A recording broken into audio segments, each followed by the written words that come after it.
It's Friday, October 13th. You're listening to your Florida Daily.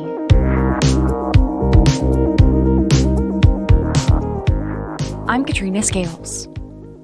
More than a dozen deputies with the Broward County Sheriff's Office are facing federal charges accused of lying to get COVID-19 funds through the government's Paycheck Protection Program. 17 employees were indicted on charges of defrauding the United States, including one who was a 20-year veteran.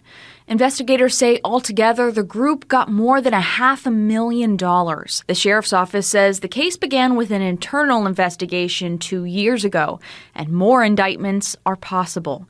Sheriff Gregory Toney. We have worked too hard to allow us to become sloppy and to have one or two individuals to tarnish our reputation. If you're going to be participating in criminal activities, we don't want you in this profession. One of the employees who was indicted has resigned. The other 16 are suspended without pay while the department goes through the legal process of firing them. The nation's highest court is putting a pause on a ruling that would have allowed the expansion of sports betting in Florida. The ruling surrounds an agreement between the governor and the Seminole tribe. The deal would have allowed bettors to place wagers anywhere in the state online or through an app, with those bets going through servers located on tribal land. Chief Justice John Roberts' order comes as the U.S. Supreme Court decides whether to take up a challenge to the appeals court ruling that allows the deal to move forward.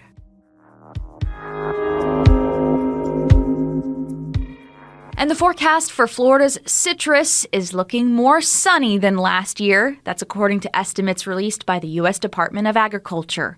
Florida is expected to produce 20.5 million boxes of oranges during the upcoming season, up from 15.8 million boxes last season. Florida had been the leading producer of oranges in the U.S. until last season, when the state was battered by Hurricanes Ian and Nicole. That's when California passed the Sunshine State in orange production. Grapefruit, tangerines, and mandarins are also forecast to be plentiful this season. Citrus production has been on a downward trajectory since its peak in the late 90s because of ongoing disease problems. Find these top stories along with breaking news, weather, and traffic all day on clickorlando.com. And now, a completely random Florida fact.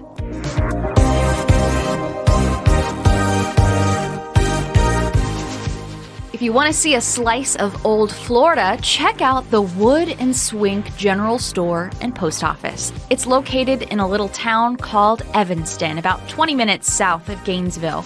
Inside the store, you can find vintage soaps and canned goods from the 1940s, virtually unchanged from 1933, when Frederick W. Wood and Paul C. Swink bought the place.